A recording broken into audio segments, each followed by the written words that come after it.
Buenos días a todos mis estimados amigos y hermanos. Gracias a Dios que aquí estamos, un día más. Estamos muy bendecidos porque estamos en el propósito de Dios, estudiar su palabra. ¿Para qué? ¿Para qué estudiamos? Bueno, estudiamos porque el Señor quiere que le conozcamos cada día más y más y más a Él y a nuestro Señor Jesucristo. Por eso usamos versículos de oro como Juan 17:3 que dice, y esta es la vida eterna, que te conozcan a ti, el único Dios verdadero, y a Jesucristo, a quien has enviado.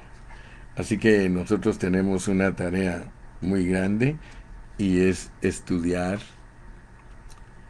conocer a Dios. Estamos analizando los atributos divinos, los atributos de Dios. Son cosas que le pertenecen exclusivamente a Dios. Atributos. Y hemos dicho que en la parte de nosotros los atributos de Dios se vuelven virtudes humanas.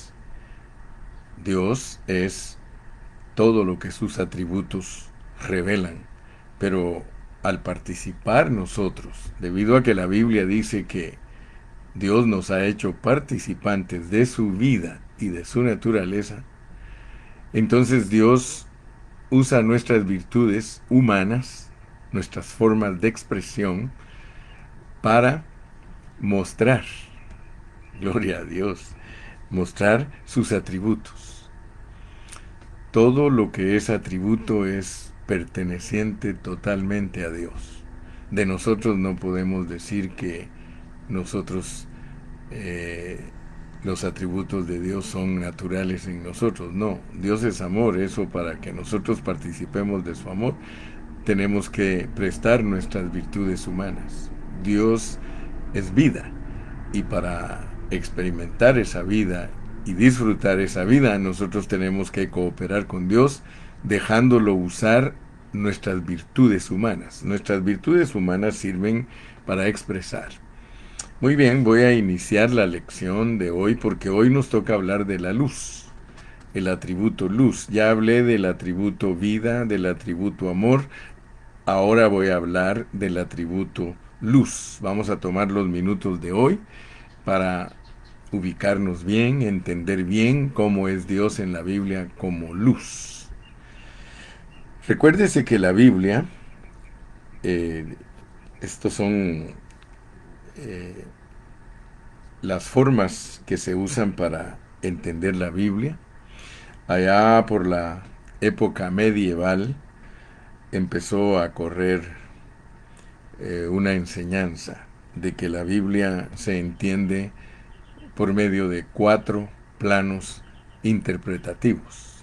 Inclusive yo lo aprendí de el libro de Cristóbal Colón, las profecías de Cristóbal Colón, y Cristóbal Colón se basó en los conceptos que corrían en la época medieval, en el tiempo de él, y se llama un dístico medieval que resume la significación de los 4 sentidos. Ahora, notemos que esa palabra significación, y usted la puede investigar, en el libro de Apocalipsis. Vamos a Apocalipsis capítulo número 1 y usted va a encontrar ahí esa palabra de la significación. Mire cómo dice en el capítulo 1 y verso 1: la revelación de Jesucristo que Dios le dio para manifestar a sus siervos las cosas que deben suceder pronto, y las significó. Esa es la palabra griega correcta que nos ponen a nosotros, y las significó. O sea que la palabra significó aquí, declaró, es semeión. Semeión, que viene de la raíz de semiología. Semiología o semiótica, como les he mencionado muchas veces, es entender signos, entender signos. Entonces, cuando nosotros aplicamos los planos interpretativos de la Biblia. El primero es la letra, que la letra enseña los hechos.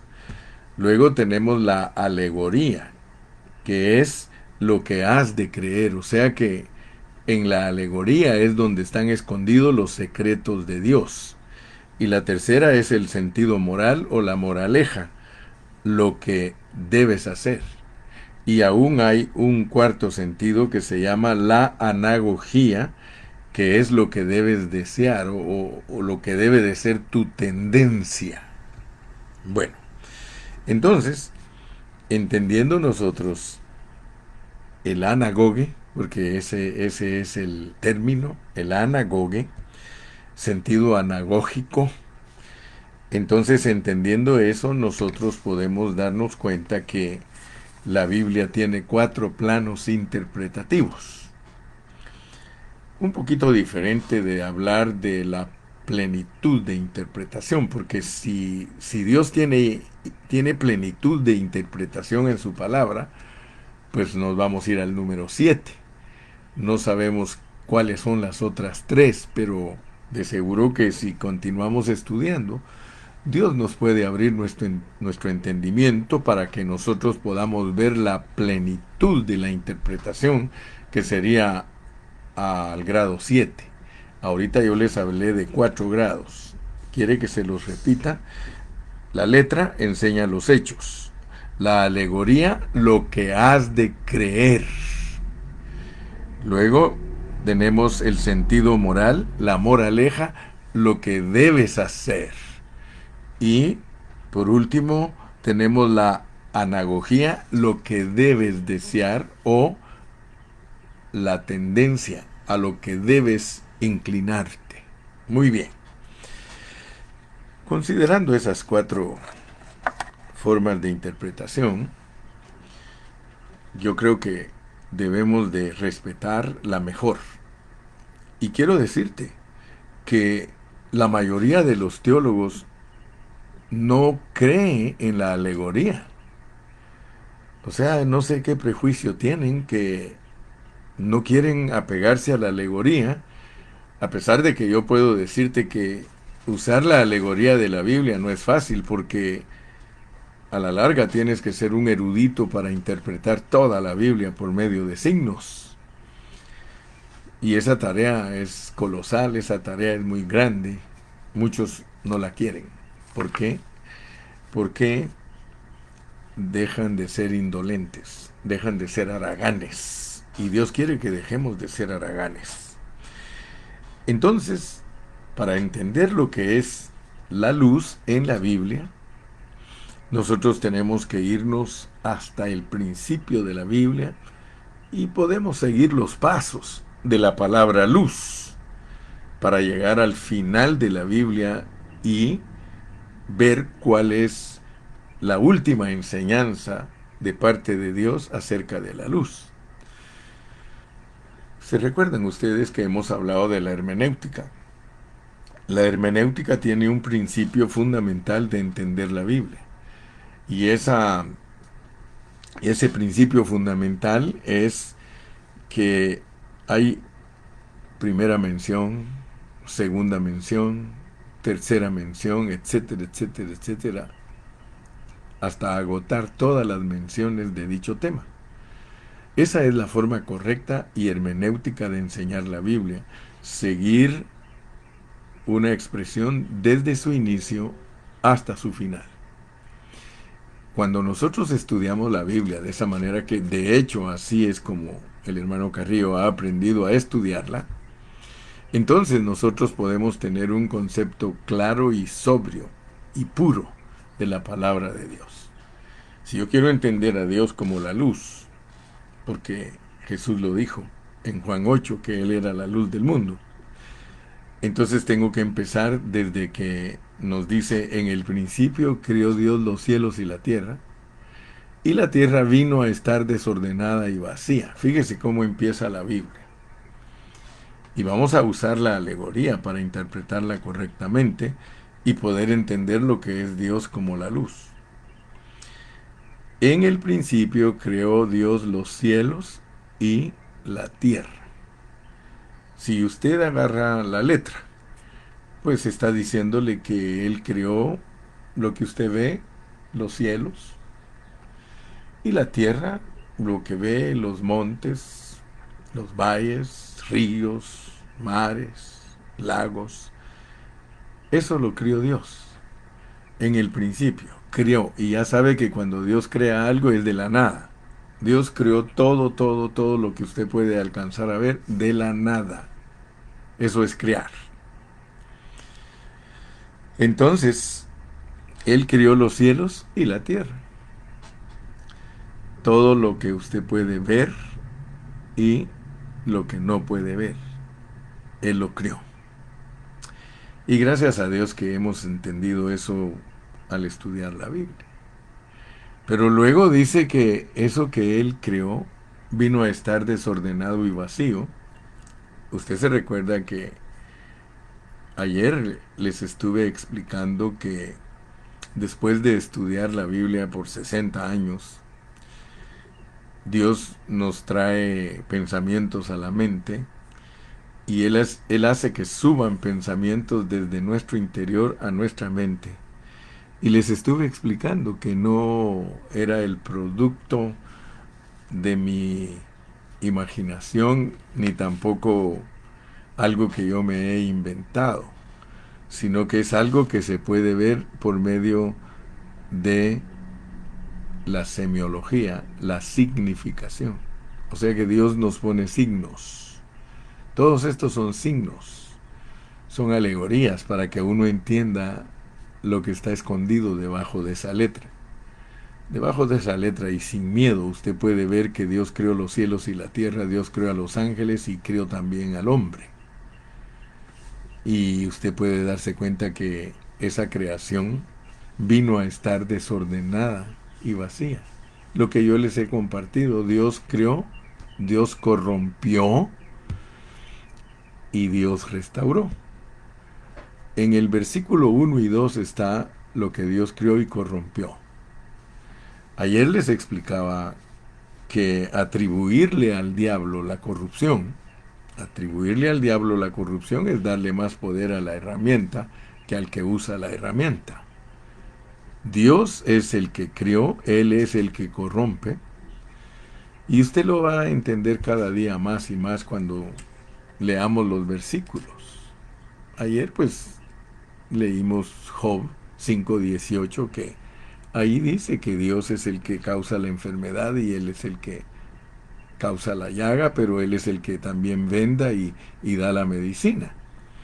Pues yo quiero que ustedes vean que la Biblia, si ustedes la estudian, no solamente se puede estudiar bajo un plano interpretativo, sino bajo 4 planos interpretativos. Ya lo vimos, alegoría, ya lo vimos, la letra, ya lo vimos, la moraleja, ya lo vimos, la anagogía. Entonces, la manera que podemos descubrir, porque la alegoría es lo que debes creer, porque ahí están los secretos de Dios en la alegoría.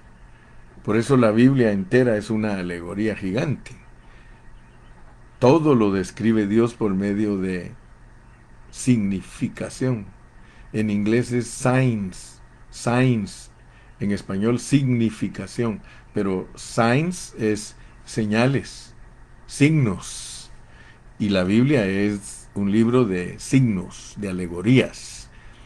El que aprende parábolas y alegorías va a descubrir lo que está escondido en el corazón de Dios. Entonces, después de que Él nos muestra que Él crea, Él corrompe, empieza a restaurar. Porque el versículo 3 dice, y dijo Dios, sea la luz. O sea, y dijo Dios, hágase la luz. Y la luz se hizo. Y dijo Dios, hágase la luz. Y ya dijimos que esa frase, y dijo Dios, sea la luz, es profundísima. Porque si Dios es luz y si Jesús dijo que Él era la luz del mundo, solo imagínese usted lo que está diciendo Dios y sea la luz.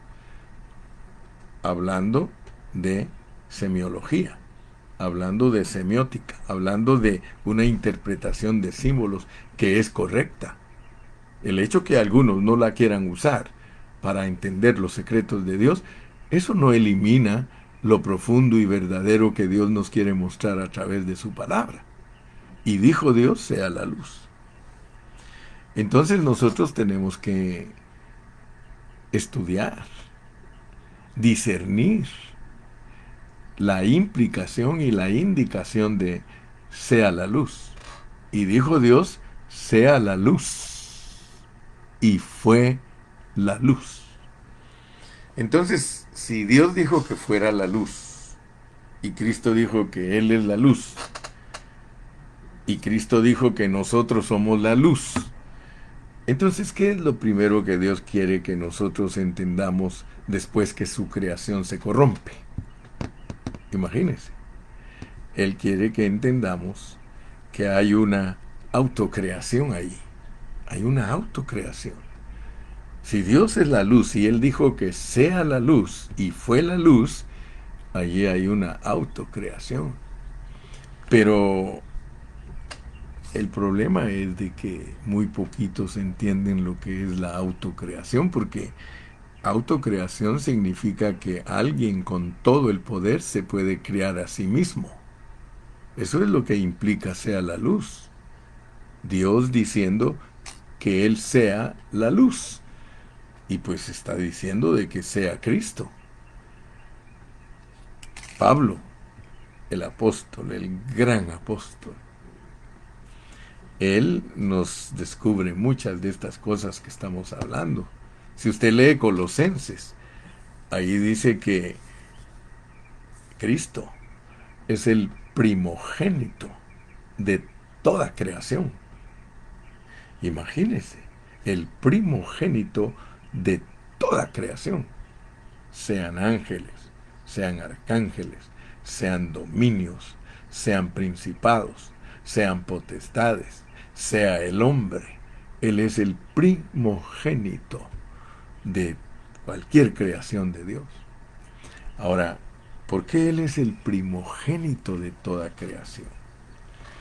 Porque después que Él creó los cielos y la tierra y los desordenó, Él se autocrió como la vida, como la luz, porque la vida es la luz. Usted lo puede leer con toda claridad en Juan capítulo 1 y versículo 1. En el principio era el verbo era con Dios y el verbo era Dios. Este era en el principio con Dios. En él estaba la vida y la vida era la luz. Y la vida era la luz. Ok. Entonces, si estamos entendiendo correctamente la palabra, nosotros sabemos que cuando Dios dijo sea la luz, es sea la vida. Por eso Cristo, Él dijo, yo soy el camino, la verdad y la vida. Yo soy la luz. El que a mí viene no andará en tinieblas. Entonces, vamos a entender no solamente la autocreación, sino que vamos a entender que cuando Dios se autocrió en Cristo, ¡wow! Nos creó a nosotros. Fíjese, dice Efesios 2:10 que nosotros somos hechura de Dios, creados en Cristo Jesús. Entonces, aquí está pues el gran problema de los cristianos, que como los cristianos no estudian la Biblia, ellos no pueden descubrir quién es Cristo. Recuérdese que todo esto que estamos hablando surgió debido a que llegamos a Mateo 1:16, que María dio a luz a Jesús llamado el Cristo. Porque cuando hablamos de Cristo tenemos que saber que Él es Dios y que Él se autocrió, pero no se autocrió solo. Y esto es lo maravilloso, hermano. Y esto es lo precioso, mire, que cuando Él se autocrió, Él nos crió a nosotros y a Cristo. O sea que Dios en su autocreación nos incluyó a nosotros. Esto bota toda la teología humana. porque la teología es una ciencia arreglada por el hombre. O sea que el hombre arregló tratando de dar a entender los conceptos, pero lo que hace es perder a la gente en conocimiento mezclado. Porque cuando Dios dijo sea la luz, Él se autocrió corporif, cor- ¿cómo le condigo? Como corporificación, pero aparte de corporificación, corporación. Dios es una corporación. Usted ha visto que los hombres tienen corporaciones, que significa sencillamente que no es uno el dueño, sino muchos. Corporificación es que tomó cuerpo, pero corporación es que somos muchos. Nosotros somos la corporación de Dios y la corporificación de Dios. Dos cosas que tiene usted que analizarlas con toda claridad para entender las diferencias.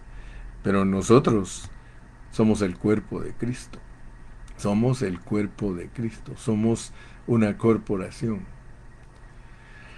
Entonces, cuando Dios dijo sea la luz, Él se autocrió, pero ahí veníamos nosotros. Nosotros tenemos nuestro inicio en el eterno, en el Cristo eterno. Por supuesto que algunos no entienden a Dios en su eternidad. Tenemos cierto conceptito ahí en la mente que se apega a principio y fin. Y como Cristo también se presenta como principio y fin, pero cuando Cristo se presenta como principio y fin, está hablando de algo que tiene un límite. Pero cuando Él se identifica como eterno, no tiene límite. Y si Cristo es eterno, porque todos los teólogos aceptan esa verdad, todos los teólogos te dicen que Cristo es eterno, pero ignoran esta parte. Ignoran sea la luz. Ignoran. Y es tan sencillo, mire, pero esto es para que los que somos pequeñitos. Por eso dijo Jesús, te alabo Padre, porque a estos pequeñitos te ha placido revelarles, revelarles. Si tú eres pequeñito, Dios te va a revelar. Pero si te crees una superior a los demás, Dios no trata contigo. Es más, dice que al orgulloso lo mira de lejos. Voy a tomarme un traguito de agua, ¿eh? Un traguito de agua.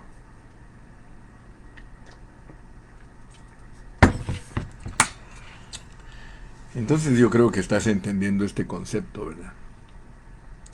Pero vamos a profundizarlo porque en la Biblia, a través de toda ella, está la luz. Solo te hablé un principio, de cómo es que principia la luz. Y dijo Dios, sea la luz, y fue la luz. Y vio Dios que la luz era buena. ¿Te acuerdas del joven rico que le dijo, maestro bueno? Y él le dijo, ¿por qué me llamas bueno si solo hay uno en el cielo que es bueno? Entonces, sea la luz, fue la luz, y vio Dios que la luz era buena, y separó Dios la luz de las tinieblas. La luz es la vida, y la vida es la luz, son términos intercambiables. Si tú quieres decir que la luz es vida y que la vida es luz, está correcto. Entonces, la Biblia empieza con una narración que está significada. Dios usó esos signos para hacernos entender lo espiritual.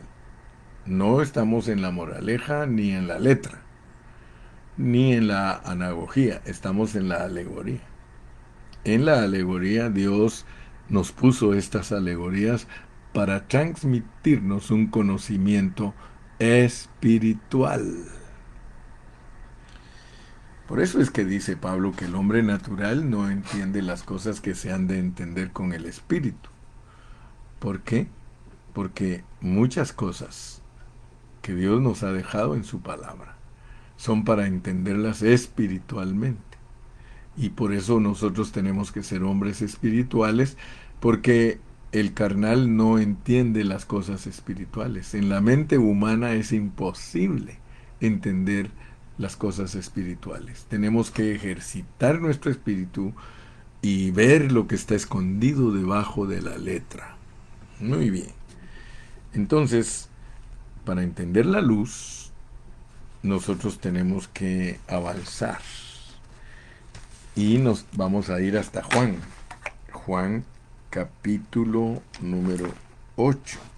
Juan capítulo 8. Pero quiero que pongas atención, porque ya desde Génesis ya vienes con el concepto de lo que es la luz, que es un signo, es un signo. Pero ahora vayamos desarrollando la enseñanza y lleguemos al capítulo 8 de Juan y lo vamos a analizar bajo su contexto, porque Dios quiere que tú entiendas lo que es la luz y que lo entiendas bíblicamente, porque Cristo es la luz y tú eres la luz. Por eso tenemos que entenderlo. Entonces, mira, en el capítulo 8 dice, y Jesús se fue al monte de los olivos, desde el versículo 1, y Jesús se fue al monte de los olivos, y por la mañana volvió al templo, y todo el pueblo vino a él. Sentado el Señor les enseñaba.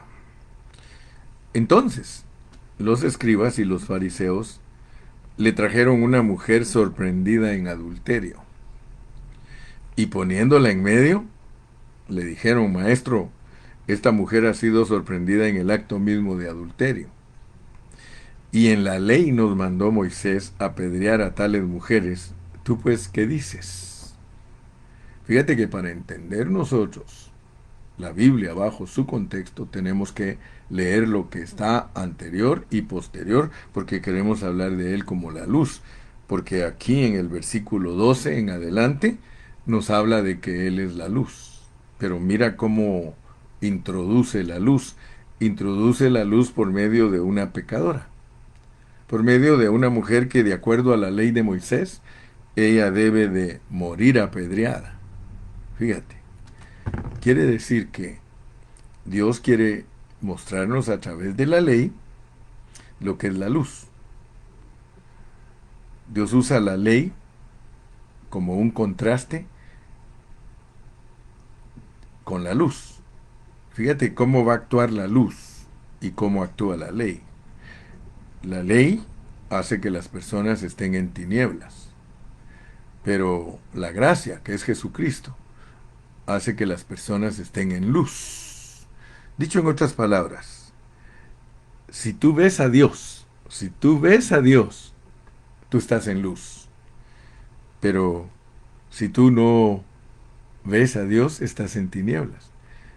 Pero lo primero que Cristo quiere que tú veas es que para ver a Dios, para ver la luz, tú tienes que reconocer quién eres. Y por eso nos inicia, antes de hablarnos de la luz, en el desarrollo de ese tema, Él nos pone a una mujer adúltera que debe de morir apedreada. Fíjate que algunos de ustedes quizá me están solo escuchando, pero no han agarrado la onda. Yo los veo cuando ponen sus comentarios. Yo los veo. Y veo que no están en el ritmo que yo voy. No veo que se identifican con lo que estoy hablando, sino que andan por ahí divagando. Se van a textos de la Biblia, pero no certifican lo que estoy hablando. Y así es más difícil que Dios nos revele porque unos andan por un lado y otros andan por otro lado.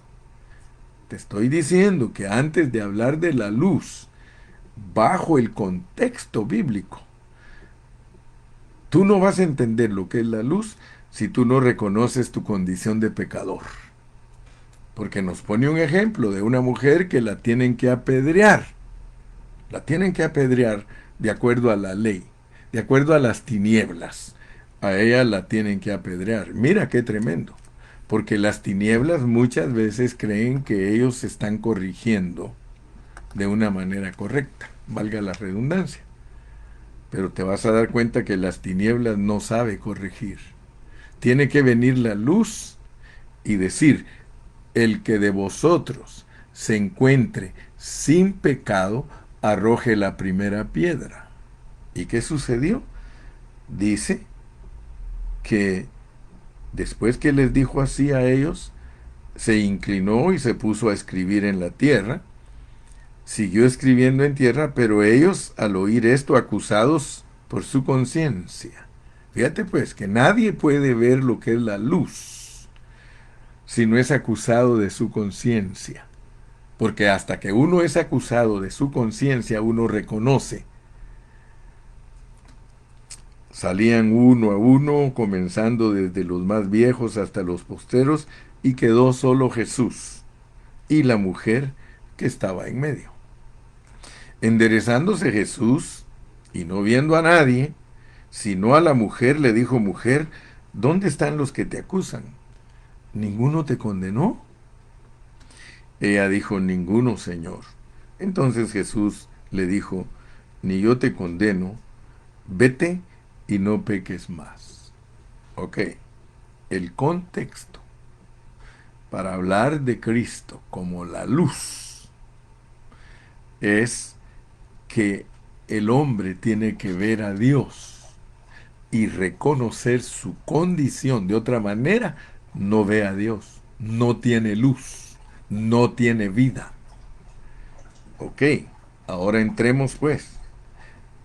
Verso 12, versículo 12. Otra vez Jesús les habló diciendo: yo soy la luz del mundo. ¡Wow! El que me sigue no andará en tinieblas, sino que tendrá la luz de la vida. Las cosas de Dios son sencillas. Solo hay que tener un corazón y sujetarnos al contexto.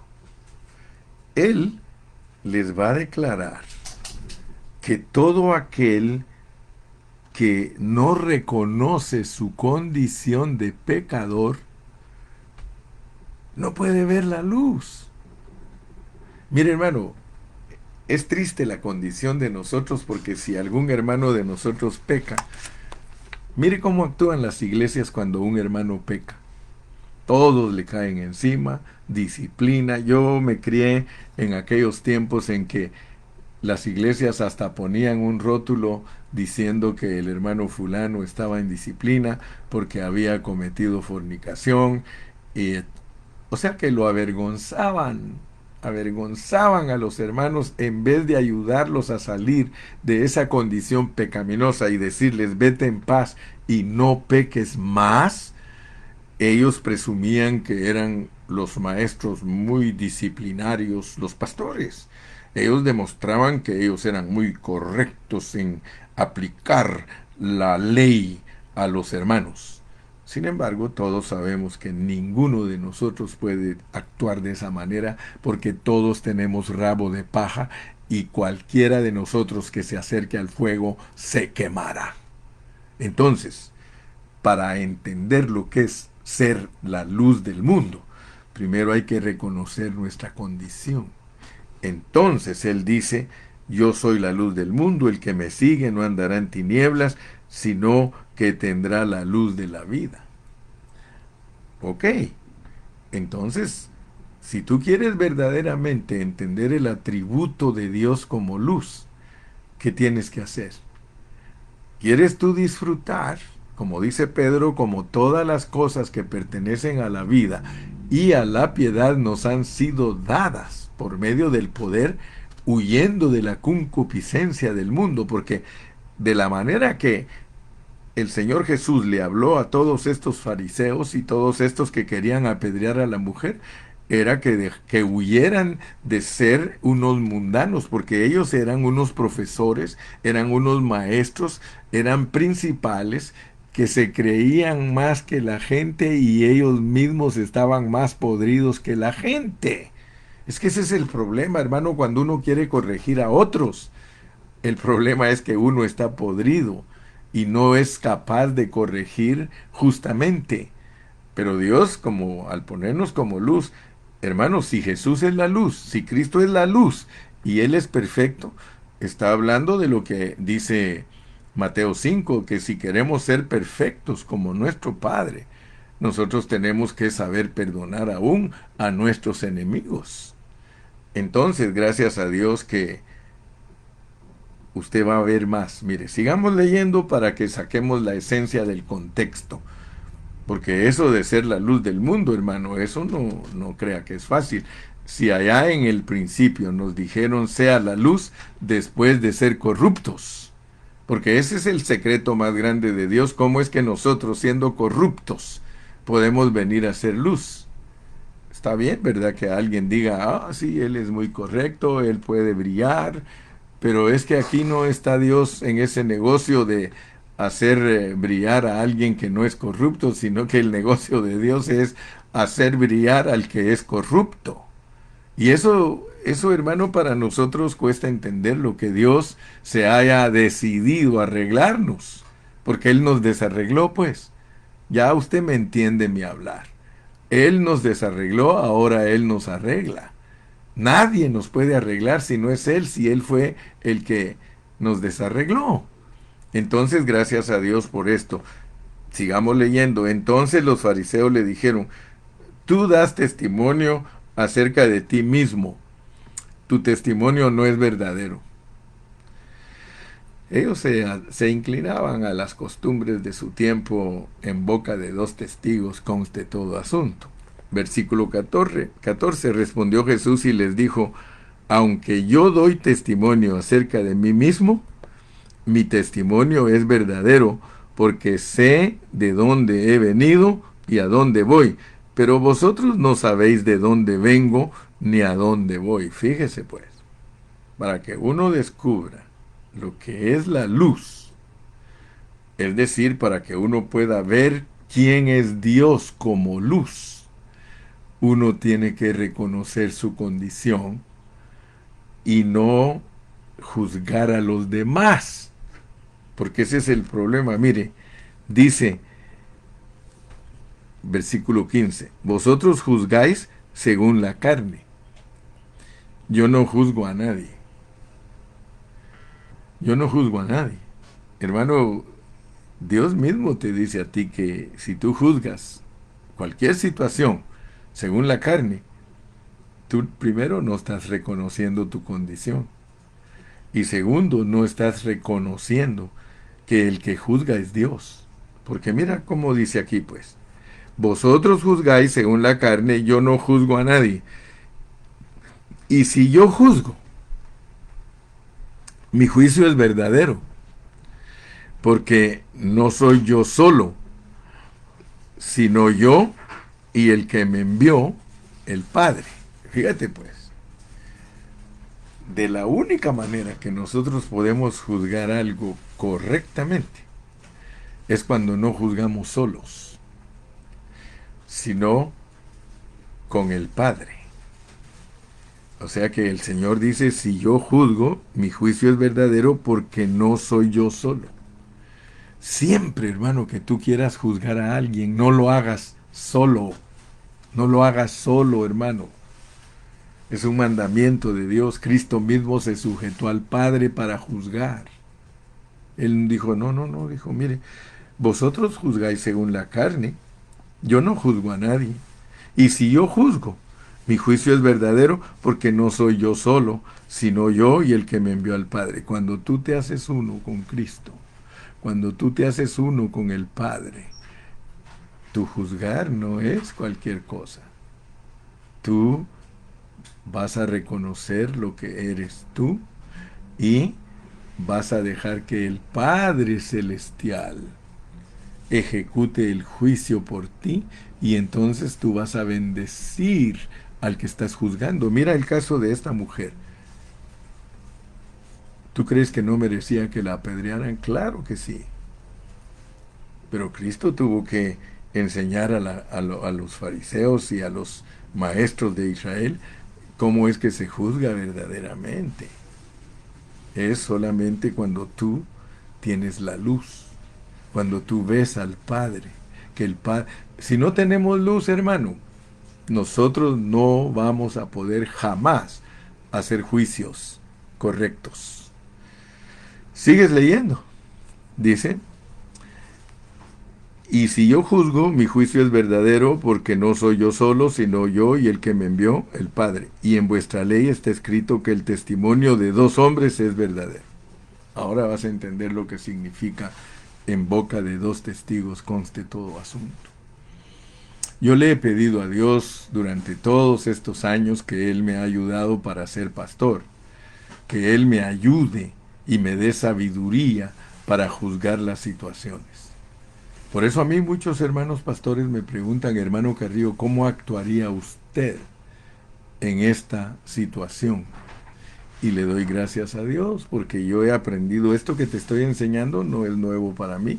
Esto que te estoy enseñando, Dios me lo ha revelado a mí bajo contexto. Si usas la Biblia bajo contexto, te vas a llenar de sabiduría. Y es una sabiduría que está oculta, pero que Dios te la da a ti. Dice, yo soy el que da testimonio de mí mismo y el Padre que me envió da testimonio de mí. Así que el Padre y el Hijo son uno. Y Él oró para que nosotros también seamos uno con ellos. Y de esa manera no la regamos. Mire, estas palabras, dice, ellos le dijeron, ¿dónde está tu Padre? Respondió Jesús, ni a mí me conocéis, ni a mi Padre. Si a mí me conocieseis, también a mi Padre conocierais. Estas palabras habló Jesús en el lugar de las ofrendas, enseñando en el templo, y nadie le prendió, porque aún no había llegado su hora. Aleluya. Yo sé que aquí hay muchas cosas que seguir diciendo, hermano, pero mi punto es de que entendamos lo que es la luz. Si Dios nos permite, mañana vamos a seguir los pasos de la luz, porque quiero llegar hasta Apocalipsis para que veas cómo desemboca el tema de la luz, porque es el atributo de Dios para expresión. La luz en la Biblia es expresión. Así que si Dios nos da vida, continuamos mañana, pero ya te estoy enfocando bien bajo contexto lo que es ser la luz del mundo. Y que lo es Cristo y lo somos nosotros. Que Dios te bendiga, Dios te guarde y continuamos mañana. Despídete, danos un saludito por ahí. Ahora casi no hay comentarios, algunos muy poquitos se conectaron en este día, no sé qué pasó, pero muy poquitos comentarios. Están muy calladitos los hermanos.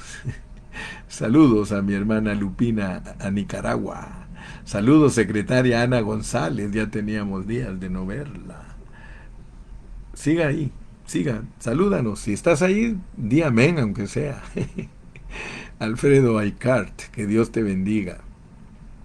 Dios te guarde. Dios bendiga a todos nuestros hermanos. Hasta mañana.